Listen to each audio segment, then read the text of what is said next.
Hello everyone, welcome back to my channel. আজ class 10-এর চলতরিৎ চ্যাপ্টারের কয়েকটা প্রশ্ন উত্তর তোমাদের সাথে আলোচনা করছি, তোমরা সেগুলো দেখে নাও।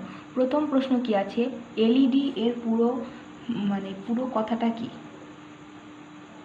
পুরো কথাটি কি? ঠিক আছে, এলইডি এর পুরো কথাটি কি? এলইডি হচ্ছে লাইট এমিটিং ডায়োড, বা একে বাংলা যদি বলা হয় তো সেটা হবে আলোক নিঃসারী ডায়োড। ঠিক আছে, light emitting diode. Next, CFL এর পুরো কথাটি কি?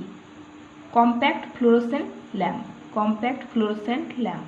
ওকে, নেক্সট, বৈদ্যুতিক হিটারে বৈদ্যুতিক মোটরে কোন শক্তিতে রূপান্তরিত হয়?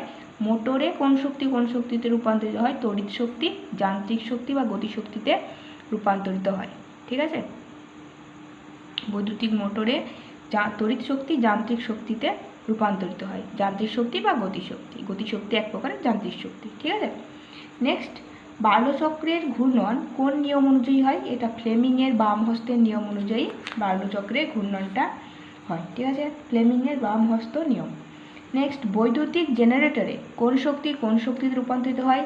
মোটরে দেখলাম বৈদ্যুতিক মোটরে তড়িৎ শক্তি যান্ত্রিক শক্তিতে, আর বৈদ্যুতিক জেনারেটরে হয় এই উল্টোটা, যান্ত্রিক শক্তি তড়িৎ শক্তিতে। ঠিক আছে, যান্ত্রিক শক্তিকে তড়িৎ শক্তি রূপান্তরিত করে কে? বৈদ্যুতিক জেনারেটর। নেক্সট হচ্ছে, বিদ্যুৎ উৎপাদন কেন্দ্রে উৎপাদিত এসিকে কিসের সাহায্যে উচ্চ ভোল্টেজে বাড়িয়ে প্রেরক লাইনে পাঠানো হয়? বিদ্যুৎ উৎপাদন কেন্দ্রে উৎপাদিত এসিকে কিসের সাহায্যে উচ্চ ভোল্টেজে বাড়িয়ে প্রেরক লাইনে পাঠানো হয়? এটা করা হয় স্টেপ আপ ট্রান্সফরমারের সাহায্যে, অর্থাৎ আরোহী রূপান্তরকের সাহায্যে। ঠিক আছে, আরোহী রূপান্তরকের সাহায্যে বা স্টেপ আপ ট্রান্সফরমারের সাহায্যে এই কাজটা করা হয়, উচ্চ ভোল্টেজে বাড়িয়ে প্রেরক লাইনে পাঠানো হয়। ঠিক আছে, নেক্সট দেখো, তড়িৎ বিশ্লেষণের ক্ষেত্রে এসি না ডিসি কোনটা ব্যবহৃত হয়? তড়িৎ বিশ্লেষণের ক্ষেত্রে এসি কারেন্ট ব্যবহার করা হয়, অর্থাৎ অল্টারনেট কারেন্টটা ব্যবহার করা হয়। ঠিক আছে, ব্যবহার করা হয় না, ডিসিকে ব্যবহার করা হয়। ঠিক আছে, তড়িৎ বিশ্লেষণের ক্ষেত্রে ডিসি ব্যবহার করা হয়, ডাইরেক্ট কারেন্টকে ব্যবহার করা হয়। নেক্সট, কোনটি বেশি বিপজ্জনক, এসি না ডিসি? অল্টারনেট কারেন্ট না ডাইরেক্ট কারেন্ট? অল্টারনেট কারেন্টটা হচ্ছে বেশি বিপজ্জনক।